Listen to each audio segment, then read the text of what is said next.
제가 영상을 잘 못 찍어서 끊어졌네요. 연결해서 읽어보도록 하겠습니다. 교수는 깜짝 놀라며 물었다. 바발로 디디마하 파이노지 인투게 노이넨 말룸바? 아름다운 원주민 소녀는 열심히 고개를 끄덕이며 대답했다. 도도움 아우프 슐라마트 바바다. 진짜 이런 걸 읽으면서 쓸데없다는 생각을 옛날에 했었는데 어느 순간 엄마가 되고 나서 그냥 이런 쓸데없는 것에 쓸데라는 게 무엇인지 다시 생각해 보게 되었습니다. 좀 더 들려주고 싶은 얘기는 배포라는 인물이 있어요. 모모의 가장 친한 두 친구는 청소부 배포와 관광 안내원 기기가 있는데요. 배포에 대한 인물 묘사가 정말 끝내줍니다. 배포는 누가 무엇을 물어보면 빙그레 웃기만 하고 대답을 하지 않았다. 배포는 곰곰이 생각했다.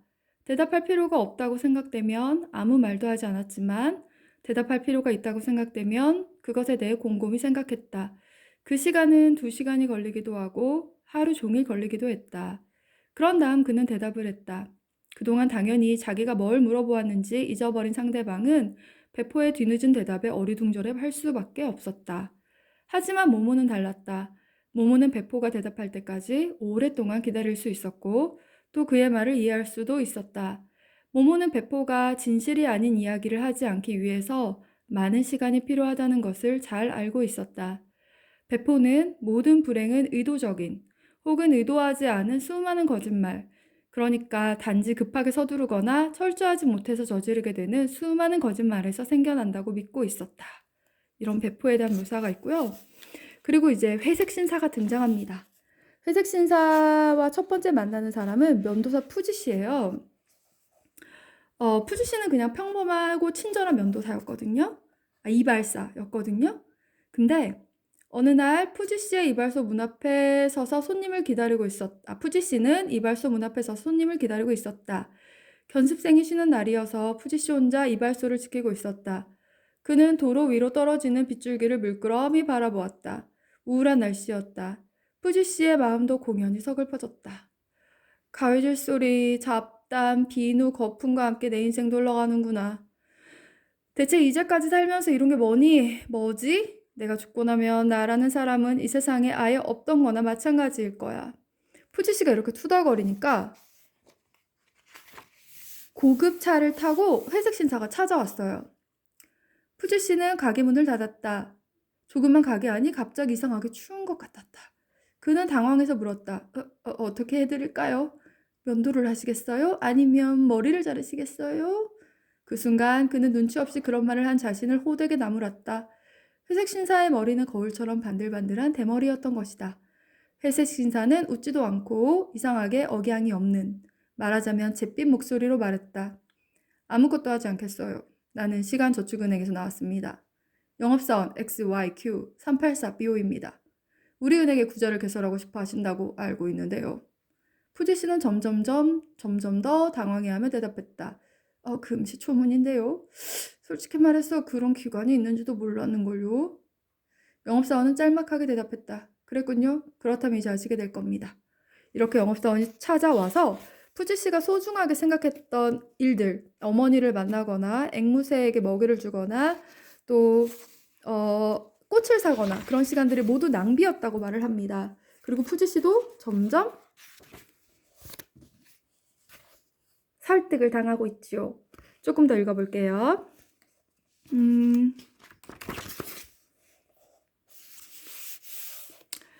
여기네요. 푸지 씨가 이제 바뀌었습니다. 변했어요. 그날 손님이 찾아왔다. 푸지 씨는 무뚝뚝하게 손님의 시중을 들며 불필요한 모든 것을 생략했다. 말은 한마디도 하지 않았다. 그러자 과연 30분에 하던 일을 20분 만에 끝낼 수 있었다. 그는 그때부터 모든 손님을 그런 식으로 대했다. 그렇게 하니까 일을 하면서 조금도 기쁨을 느낄 수 없었다. 하지만 그것은 더 이상 중요하지 않았다. 그는 견습생 둘을 더 채용했고 그들이 단 1초의 시간도 허비하지 않도록 도끼 눈을 뜨고 엄중하게 감시했다. 엄밀한 시간표에 따라 행동 하나하나에 시간이 정해졌다. 푸지 씨의 가게에는 다음과 같은 글이 적힌 팻말이 내걸렸다. 시간을 아끼면 곱절의 시간을 벌 수 있다. 이렇게 점점 마을의 어른들이 바빠지기 시작했어요. 왜 바빠지는지는 모르지만 계속 바빠졌답니다. 푸지 씨도 돈은 더 많이 벌었지만 일하는 게 기쁘지 않았고 하여튼 바빠졌어요. 그럼 아이들은 어떻게 됐을까요? 더 많은 아이들이 점점 더 많은 아이들이 모모의 원형극장으로 모여들었습니다. 왜냐하면 방치되고 있었기 때문이죠. 아이들은 어떤 마음이었는지 한번 들어보도록 하겠습니다.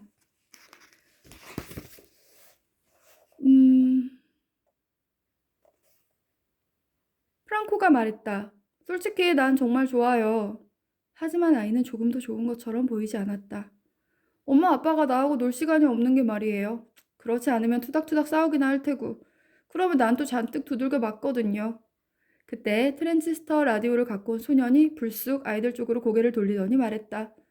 하지만 난 옛날보다 용돈을 많이 받는걸? 프랑코가 대답했다. 당연하지. 어른들이 일부러 그러는 거야. 우릴 떼버리려고 말이야.